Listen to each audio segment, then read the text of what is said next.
Jika video ini bermanfaat, bantu tekan like dan subscribe.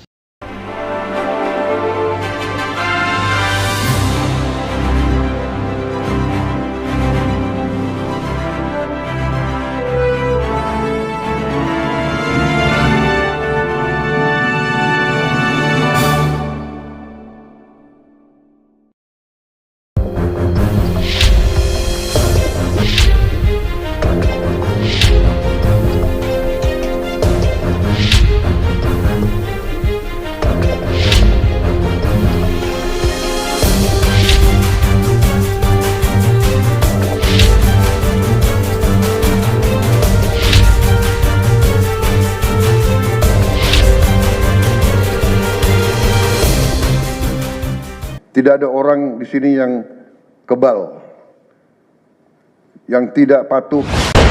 Hasim Jika Kusuma membocorkan jika kakaknya Presiden Prabowo Subianto akan mengevaluasi kinerja para menteri dan wakil menteri Kabinet Merah Putih sekitar Maret dan April tahun 2025. Wakil Ketua Dewan Pembina Partai Gerindra itu menjelaskan, Prabowo akan mengevaluasi para menteri dan wakil menterinya jika terbukti melakukan penyelewengan. Penyelewengan ini, kata dia, juga termasuk tindakan korupsi ataupun tidak bekerja secara efisien. Walau belum genap 6 bulan bekerja, sejumlah menteri dan para wakil menteri disebut-sebut sudah berpotensi dan diduga melakukan tindak kontroversi dan penyelewengan. Sebagai sosok yang tegas, Prabowo tentu tidak akan segan memecat para menteri yang berkinerja buruk dan mengecewakannya. Lalu siapa saja menteri dan wakil menteri yang berpotensi masuk daftar hitam dan siap didepak dari kabinet? Ex-loyalis PDIP Marwarar Sirait yang kini membelot ke pemerintahan secara jitu berhasil mendapat slot kursi Menteri Perumahan dan Permukiman Indonesia. Namun bukannya menunjukkan kinerja yang baik, dirinya malah menyulut kontroversi setelah ucapannya yang bernada sara pada Pilkada 2024 hingga berujung pelaporan. Bawaslu DKI Jakarta mengungkap sekurangnya ada 3 pihak yang melaporkan Menteri Perumahan Marwarar Sirait atas dugaan pelanggaran dalam Pilkada Jakarta. Para pelapor keberatan dengan pernyataan Marwarar yang dianggap mempertentangkan suku, agama, ras, dan antar golongan atau SARA terkait suara pemilih pasangan Pramono Anung Rano Karno yang diklaim akan menurun di kalangan non-muslim setelah didukung Anies Baswedan. Pelanggaran ini tidak bisa dianggap enteng. Meski kecil kemungkinan berujung pidana, namun pertentangan SARA bertentangan dengan prinsip pribadi Presiden Prabowo yang memiliki latar keluarga beragam agama. Dirinya tentu tak ingin ada provokator SARA dalam kabinetnya. Belajar dari kasus ex-Menteri Perdagangan Tom Lembong yang akhirnya jadi tersangka dugaan kasus korupsi gula impor. Sepertinya Prabowo bakal lebih gercep merumahkan menterinya jika indikasi korupsi kian terendus. Pada Agustus lalu, Menko Perekonomian Airlangga Hartarto disorot karena keputusan mendadak mundur sebagai Ketua Umum Golkar. Pengunduran dirinya itu disebut-sebut terkait dengan kasus korupsi izin ekspor minyak sawit mentah atau CPO, dan turunannya yang diselidiki oleh Kejaksaan Agung. Kala itu menurut sumber Tempo, lebih dari 7 pengurus Golkar mengungkapkan bahwa sebelum keputusan tersebut, Airlangga menerima surat pemanggilan dari Kejagung untuk diperiksa sebagai saksi dalam kasus korupsi yang melibatkan Kementerian Perdagangan periode 2021-2022. Pemanggilan Airlangga sebagai saksi bertujuan untuk mengklarifikasi keterlibatannya dalam kasus tersebut.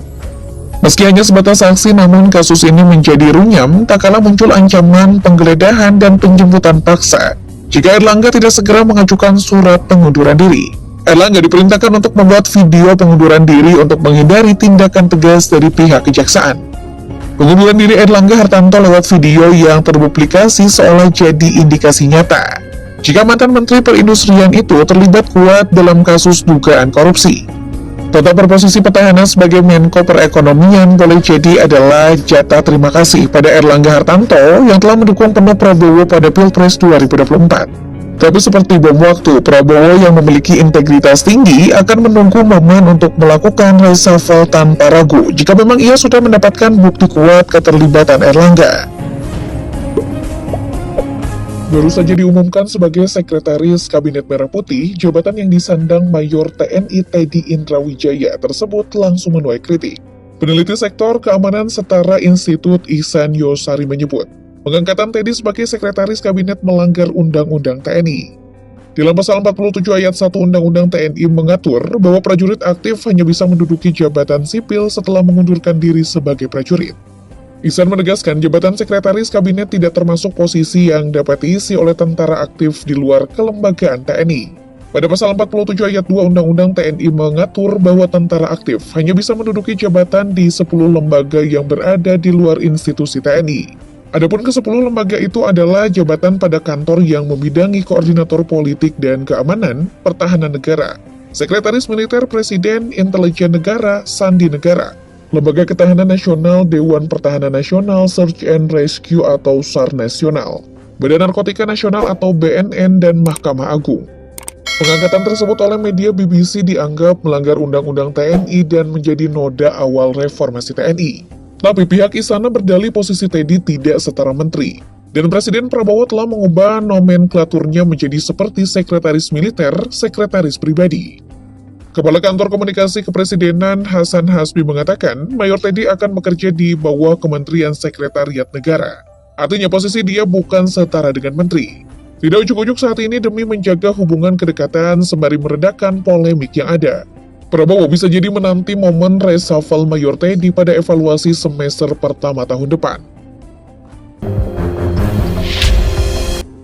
Sempat menjadi pengkritik Jokowi, Menteri HAM Natalius Pigai kini balik dibanjiri kritik setelah pelantikannya oleh Prabowo. Belum apa-apa, Natalius Pigai langsung meminta peningkatan anggaran untuk kementeriannya hingga 20 triliun rupiah. Pigai menilai bahwa anggaran sebesar itu diperlukan untuk mendukung pengembangan pusat-pusat pendidikan HAM di seluruh Indonesia. Wakil Ketua Komisi 13 DPR RI Andreas Hugo Pareira yang membidangi urusan hukum dan HAM pun merespon permintaan pria asal Papua itu. Andreas menilai permintaan Menteri Natalius Pigai tersebut agak kurang relevan, sebab pos belanja Kementerian HAM 2025 sudah ditetapkan sebesar 64 miliar rupiah. Selain itu, Andreas menilai permintaan Menteri HAM Natalius Pigai bertolak belakang dengan arahan Presiden Prabowo yang meminta kabinetnya melakukan efisiensi anggaran. Sikap pembangkang dan pemborosan pria 49 tahun ini tidak sejalan dengan program Prabowo hingga membuatnya berpotensi di debat tahun depan. Anehnya, meski diterpa berbagai kritik dan berpotensi dipecat, Pigai bersikukuh anggaran fantastis tersebut dibutuhkan untuk melahirkan terobosan baru.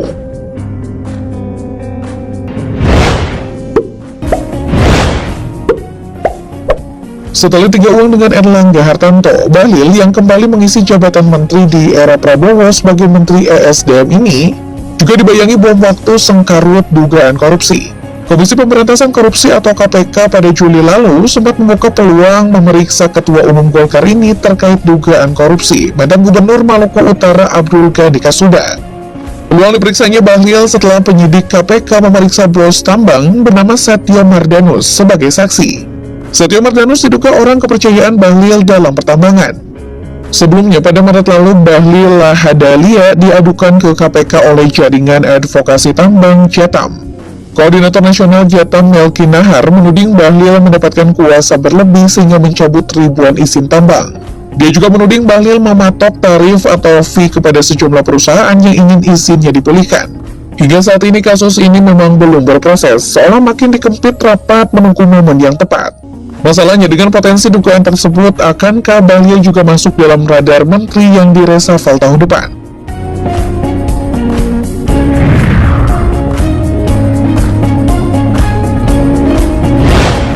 Sejak memimpin sidang perdana Kabinet Merah Putih di Istana Negara 2 hari setelah dilantik, Presiden Prabowo Subianto seakan menyindir para menteri untuk mencopot pejabat di bawah kementeriannya yang tak becus bekerja.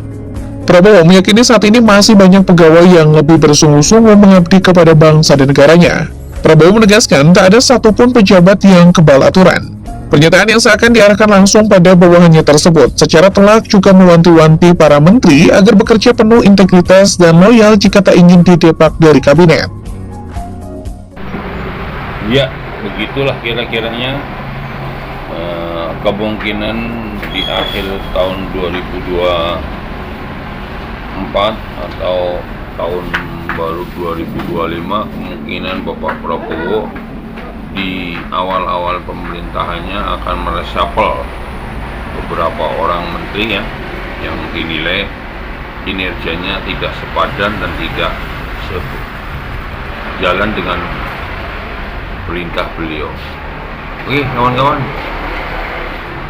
yang merasa ada pemikiran lain atau punya pendapat lain dengan kinerja para menteri dan yang akan dilakukan Bapak Presiden kita terhadap pegawainya, kan komen di bawah ya. Wassalamualaikum warahmatullahi wabarakatuh.